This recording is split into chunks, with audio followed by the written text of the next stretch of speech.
Baik, Assalamualaikum warahmatullahi wabarakatuh. Sebelumnya, perkenalkan nama saya Rizal Pratama. Pada kesempatan kali ini, saya akan mempresentasikan hasil proyek aplikasi mobile saya, yaitu EduTask, aplikasi pencatatan tugas dan aktivitas positif sehari-hari. Baik, kenapa saya mengambil tema ini dalam proyek saya? Karena banyak pengguna atau mahasiswa ataupun pelajar serta pekerja kesulitan dalam mencatat tugas harian. Nah, catatan manual sering hilang, tidak terorganisir, dan tidak memberikan pengingat yang baik. Dari masalah itu, saya membuat aplikasi yang dapat membantu mencatat, mengatur, dan memantau tugas dengan lebih baik dan lebih rapi. Nah, untuk solusinya, Pedutas hadir sebagai solusi yang sederhana namun efektif. Aplikasi ini memungkinkan pengguna untuk menambahkan tugas baru, melihat daftar tugas, menyimpan tugas yang sudah selesai, serta melihat detail tugas dan mengelola profil profil pribadi. Nah, untuk fitur-fitur yang ada di dalamnya meliputi intro, yaitu intro screen, yaitu halaman pembuka aplikasi, login, yaitu halaman masuk ke dalam aplikasinya, ada home screen, yang terdiri dari daftar tugas jika sudah ditambahkan, ada add test atau halaman menambahkan tugas baru, ada detail screen, ada save screen, yaitu tugas yang sudah disimpan atau selesai. Yang selanjutnya ada profile screen, yaitu halaman profil pribadi atau halaman profil pengguna. Dan selanjutnya ada about screen atau informasi aplikasi. Dan yang terakhir, ini belum terrealisasikan, yaitu stat screen untuk statistik tugas nantinya. Nah, aplikasi ini menggunakan navigasi tab untuk memudahkan perpindahan halaman. Seperti itu. Nah, baik langsung saja untuk sekarang kita ke dalam demo aplikasinya.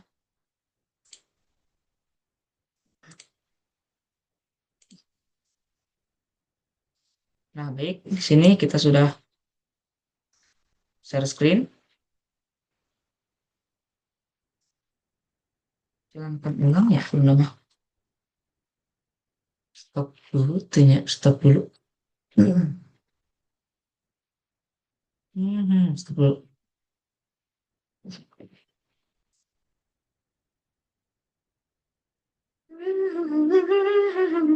Jalankan.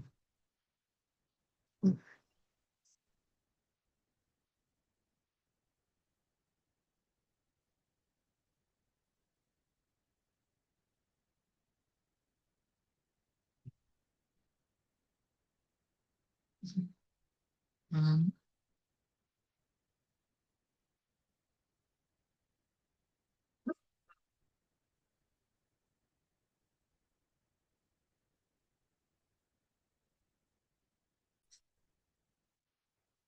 Baik, kita langsung saja ke dalam demo aplikasinya.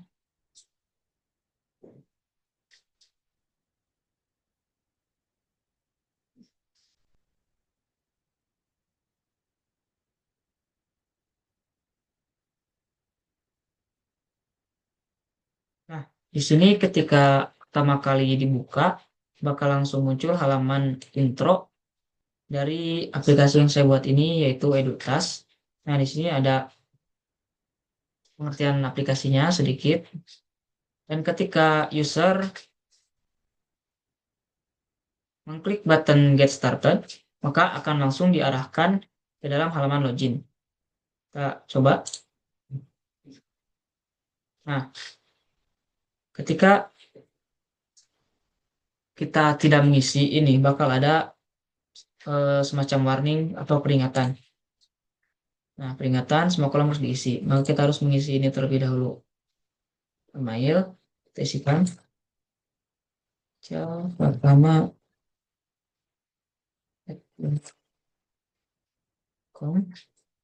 passwordnya,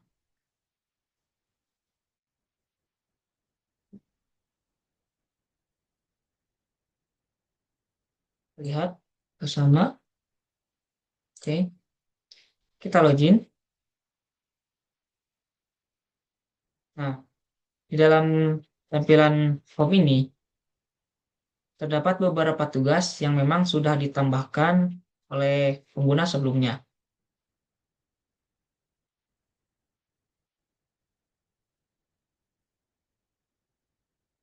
Ini merupakan daftar tas yang telah dibuat oleh user sebelumnya. Nah, ketika kita ingin mencoba, misalkan klik gambar pada profil ini, kita akan diarahkan ke profile page. Nah, seperti ini. Kita klik kembali. Kita akan coba fiturnya satu-satu. Ini kita coba fitur pencarian atau search. Kita misalkan search gym.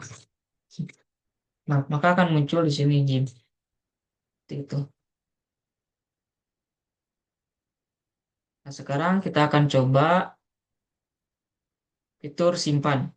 Ketika user klik simpan pada icon ini, maka akan ada pemberitahuan tugas berhasil disimpan ke daftar save atau simpan. Kita lihat pada save-nya. Nah, langsung ada ya, bulu tangkis dan tugas menulis. Kita coba hapus. Dan kita coba tambahkan lagi tugas menulis ke dalam daftar save. Oke, kita lihat. Nah, sini langsung ditambahkan. Kita refresh, maka akan langsung ditambahkan. Nah, sekarang kita akan coba menu edit, atau kita klik icon edit ini, icon pensil ini, klik. Nah, di sini kita edit namanya, tugas mengidentifikasi misalnya. Untuk tugasnya wajib. Untuk deadline-nya kita edit juga.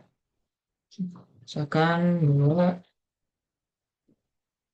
bulan kedua tanggal 10, jamnya kita biarkan. Untuk catatannya kita edit. Mengidentifikasi masalah. Misalkan kita edit seperti itu, maka kita klik back. Nah, maka akan otomatis secara langsung mengedit tugasnya. Di sini tugas mengidentifikasi dan sudah berhasil, maka kita sekarang akan mencoba fitur hapus atau delete fitur delete tugas. Kita klik icon yang merah ini, klik, akan ada konfirmasi terlebih dahulu apakah dihapus atau batal. Ketika kita klik hapus, maka akan hilang. Tugas berhasil dihapus. Klik OK. Klik lagi, klik batal, maka akan kembali. Baik, untuk selanjutnya kita ke fitur tambah tugas atau add test. Kita klik tambah yang ada di pojok kanan bawah, klik. Nah, kita masukkan misalkan kegiatan baru atau tugas baru. Di sini saya akan masukkan tugas baru, yaitu tugas misalkan perancangan aplikasi berbasis web. Ininya misalkan tugas tambahan, tugas project. Kita tentukan tanggal deadline-nya, misalkan 2026 bulan 8 tanggal 2 misalkan. Lalu untuk jamnya tentukan juga 12 30 atau misalkan 23 00 atau 59 9. Kita tambah catatannya atau keterangannya. Project UTS. Ulang.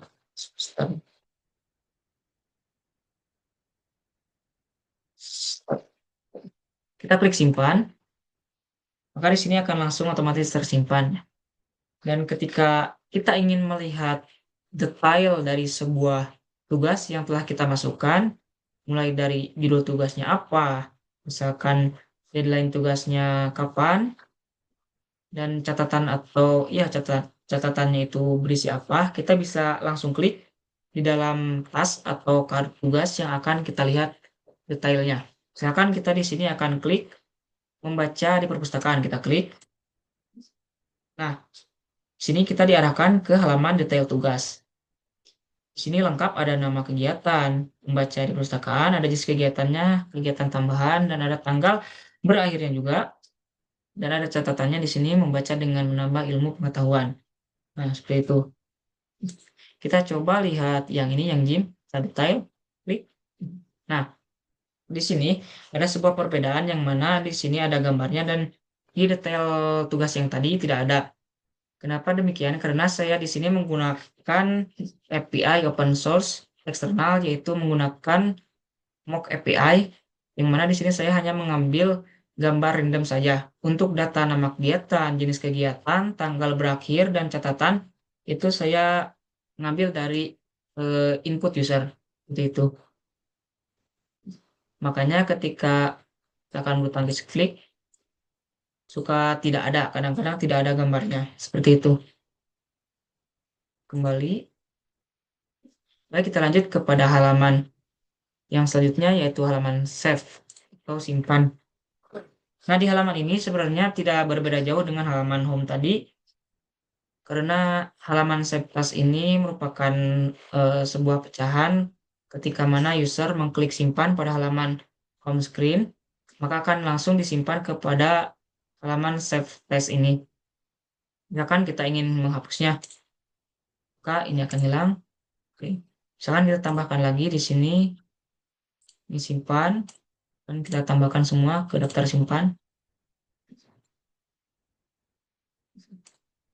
Nah, di sini akan langsung otomatis tersimpan di halaman save text ini. Baik, kita lanjut kepada halaman yang selanjutnya, yaitu profile. Kita klik halaman profile. Seperti yang sudah saya jelaskan tadi, ketika misalkan dari home, in ke profile, saya bisa klik logo yang ada di pojok kanan atas ini. Maka akan langsung, sama saja sih sebenarnya, akan langsung diarahkan kepada halaman profile. Nah, di halaman profile ini, ada yang pertama ada foto pengguna, ada nama, ada email, lalu ada edit file. Mungkin ini belum terimplementasikan, mungkin untuk depannya saya akan mengimplementasikan fitur edit file ini. Nah, dan selanjutnya ada yang ini konten yang disimpan. Jadi di sini menampilkan berapa jumlah item atau tugas yang sudah ditambahkan ke daftar simpan. Misalnya di sini ada konten disimpan, ada 4 item atau tas. Nah, kita bisa klik untuk melihatnya. Kita klik. Nah, akan langsung diarahkan ke halaman save task yang di sini terdiri dari 4 jumlah tugas. Kita kembali lagi ke halaman profile. Nah, di sini ada pengaturan, dan di pengaturan ini ada fitur dark mode yang belum saya implementasikan. Mungkin ini akan saya implementasikan untuk kedepannya. Dan di sini ada tentang aplikasi. Ketika user klik, maka akan menampilkan di sini tentang aplikasi. Di sini ada penjelasannya, ada juga versinya gitu, 1.0 karena ini merupakan pengembangan pertama, dan untuk pengembangnya di sini saya pribadi. Kita kembali. Nah, ketika kita klik tombol keluar, maka kita akan langsung diarahkan ke login, halaman login kembali. Kita coba klik. Nah, maka kita akan diarahkan ke halaman login, dan di sini kita disuruh mengisi lagi dari awal. Seperti itu. Oke, kita isi lagi.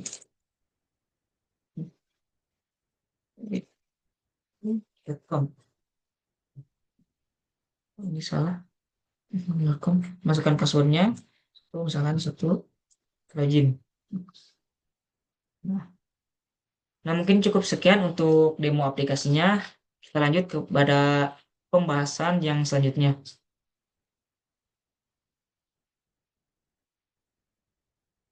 Oke.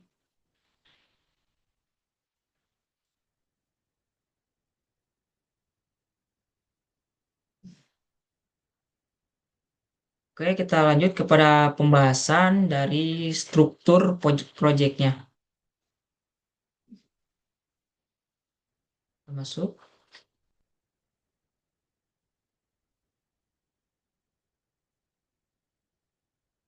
Oke, di sini saya akan jelaskan struktur dari project-nya. Kita kopikan terlebih dahulu. Nah, di sini seperti pada umumnya kita mengedit atau memulai deploy aplikasi di dalam folder SRC. Nah, di dalam folder SRC ini saya bagikan ke dalam beberapa bagian yang mana bagian ini bertujuan untuk menentukan fungsi dari setiap foldernya. Misalkan di sini ada folder aset, saya isi file-file gambar, logo, dan sebagainya. Media. Dan yang selanjutnya ada folder komponen. Nah, di dalam folder komponen ini, seperti namanya, saya menyimpan input file atau primary button dan taskbar atau tugas cardnya gitu. Nah, dan di sini ada hooks. Nah, yang mana hooks ini yang tadinya saya ingin mengimplementasikan ke dalam fitur dark mode, tapi untuk sekarang belum terimplementasikan. Mungkin untuk kedepannya saya akan mencobanya.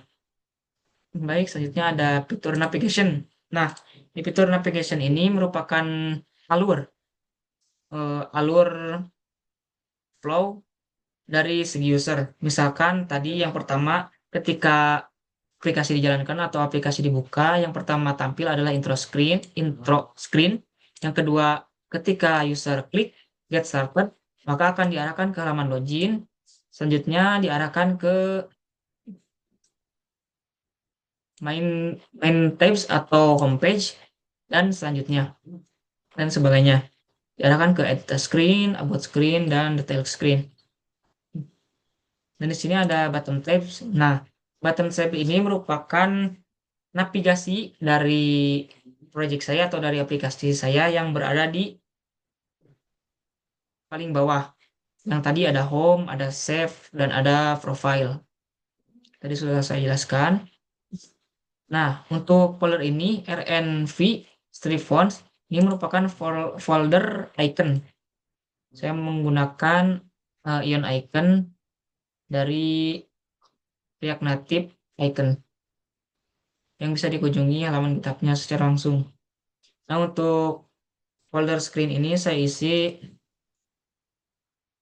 beberapa macam tampilan, yaitu tampilan utama mulai dari about screen, address screen, detail screen, home screen, intro screen, login screen, dan yang lainnya.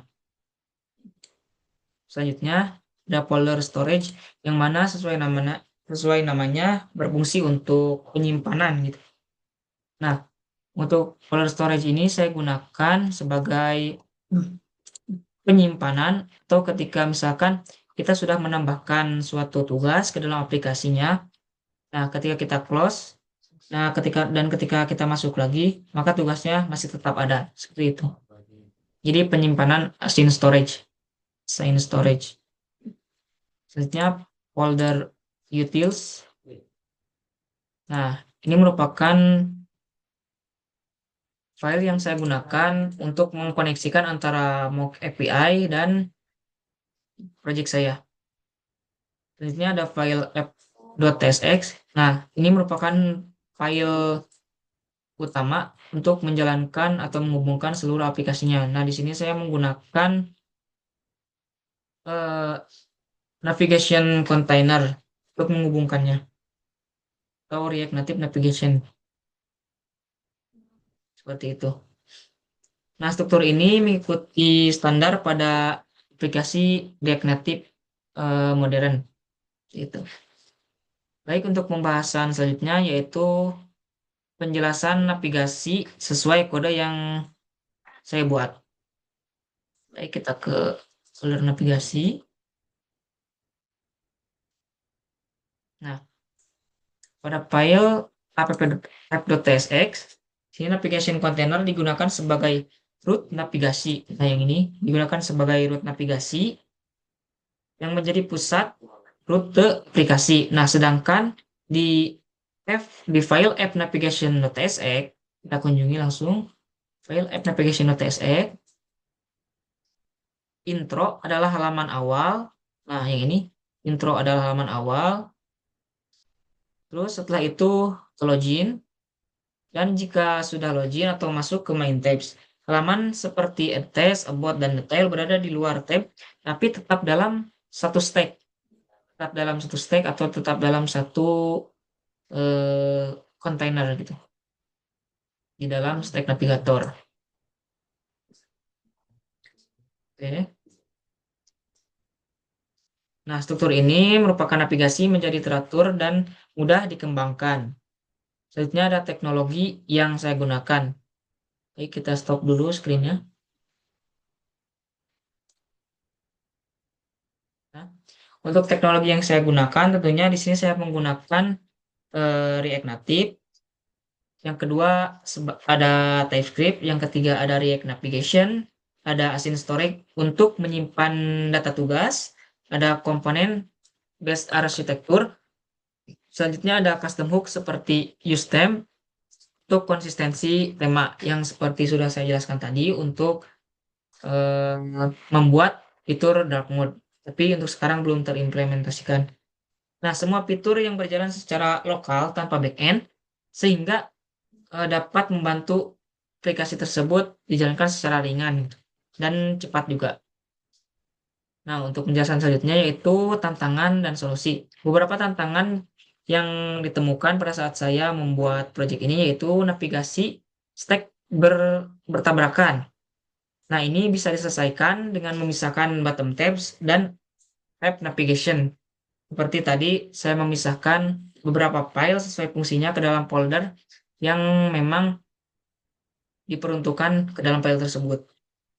Selanjutnya ada pembahasan selanjutnya yaitu rencana pengembangan. Mungkin untuk kedepannya aplikasi ini akan dikembangkan dengan adanya notifikasi pengingat tugas. Bila mana nanti deadline tugasnya sudah sebentar lagi, maka bakal ada kayak notifikasi atau pengingat tugas. Seperti itu. Yang selanjutnya ada sinkronisasi plot dengan database. Selanjutnya ada UI lebih modern. Saya akan membuat UI yang lebih modern lagi. Ya, lalu yang terakhir ada fitur statik yang lebih lengkap. Jadi nanti saya akan menambahkan fitur statistik yang mana bisa menghitung berapa kali atau ya berapa kali jumlah kita menambahkan tugas ke dalam aplikasi kita atau ke dalam akun kita seperti itu. Mungkin cukup sekian presentasi dari saya. Mohon maaf atas segala kekurangan dan kesalahannya. Wabillahi taufiq walhidayah. Wassalamualaikum warahmatullahi wabarakatuh.